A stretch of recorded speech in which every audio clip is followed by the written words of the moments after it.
नमस्कार। PCR news में मैं रोहित चौहान आपका हार्दिक स्वागत करता हूं। अंतर्राष्ट्रीय महिला दिवस के अवसर पर मध्यवर्ती पुलिस चौकी में विशेष कार्यक्रम का आयोजन किया गया। इस अवसर पर क्षेत्र की महिलाओं, सामाजिक कार्यकर्ताओं तथा पुलिस अधिकारियों की उपस्थिति में महिलाओं के अधिकार, सुरक्षा और सशक्तिकरण विषय पर चर्चा की गई। कार्यक्रम में उपस्थित महिलाओं को उनके कानूनी अधिकारों के बारे में जानकारी दी तथा समाज में महिलाओं की भूमिका और उनके सम्मान के महत्व पर प्रकाश डाला। पुलिस अधिकारियों ने महिलाओं को सुरक्षा संबंधी हेल्पलाइन और विभिन्न सरकारी योजनाओं की जानकारी भी प्रदान की। इस अवसर पर महिलाओं को आत्मरक्षा के महत्व के बारे में भी बताया गया और उन्हें किसी भी प्रकार की समस्या होने पर तुरंत पुलिस से संपर्क करने के लिए प्रोत्साहित किया गया। कार्यक्रम के अंत में उपस्थित महिलाओं का सम्मान किया गया तथा समाज में महिला सशक्तिकरण को बढ़ावा देने का संदेश दिया गया। कार्यक्रम का समापन धन्यवाद ज्ञापन के साथ किया गया।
विचार केला जातो।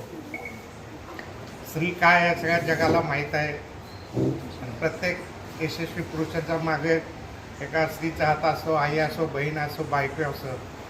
तुम्ही आवर्जून इथं आला त्यामुळं आम्ही पोलीस स्टेशनच्या वतीनं तुमचं सगळ्यांचं महिला दिनानिमित्त स्वागत करतो। आमच्या मॅडम आहेत त्या आणि असेच तुम्ही येत राहावे। इथं काय असेल समस्या तर हक्काने याचं सगळ्या समस्याचं केलं। आमचे वाघमारे मॅडम आहेत ते येतात नेहमी। इथं काय असेल तर इथं मदत होईल जाईल। निःशंकपणे या पोलीस स्टेशनमध्ये याचं। परत एकदा पोलीस स्टेशनच्या वतीनं सगळ्या महिलांचं जागतिक दिनानिमित्त हार्दिक हार्दिक शुभेच्छा। इथे जमलेल्या सर्व माझ्या महिला, आज जागतिक महिला दिन आहे 8 मार्च। असं बोललं जातं की जिच्या हाती पाळण्याची दोरी ती जग उद्धारी। एक महिला आहे, तिच्या पाठीमागे ती ज्या मुलाला जन्माला घालते ती तिचे आयुष्य पूर्णपणे घडवत असते। जिजाऊच्या पोटी शिवबा जन्मला, त्याने महाराष्ट्राचा तो आराध्य दैवत बनला। अशा प्रकारे एक स्त्री एक चांगला महापुरुष पण जन्माला घालू शकते आणि स्त्रीच्या पाठीमागे पूर्ण जगसुद्धा आहे। जगाच्या पाठीमागे कोण जरी असेल तर पहिल्यांदा आपल्याला थोडं लागलं तरी आपण आई हा शब्द आपल्या तोंडातून निघतो। अशा प्रकारे आई आणि स्त्री हे या जगाचं पूर्णपणे जग पालटवणारे बोलले तर सगळी स्त्री आहे। त्याच्या पाठीमागे आपण पण महिला आहात। महिलांसाठी पोलीस स्टेशनमध्ये पण 103 हेल्पलाईन आहे। महिलांसाठी बालविकास खातं पण काम करत असतं। पोलिसांच्या मार्फतीने दामिनी पथकसुद्धा आहे, ज्या महिलांसाठी पोलीस स्टेशनला एक स्वतंत्र कक्ष पण आहे, म्हणजे महिलांच्यासाठी शासन प्रत्येक वेळेस नवीन नवीन योजना करत असतं. आता मध्यंतरी मुख्यमंत्र्यांनी आई म्हणून एक योजना काढलेली आहे, की स्वयंरोजगारासाठी तुम्हाला लोकांना पण एक अनुदान दिलं जातं.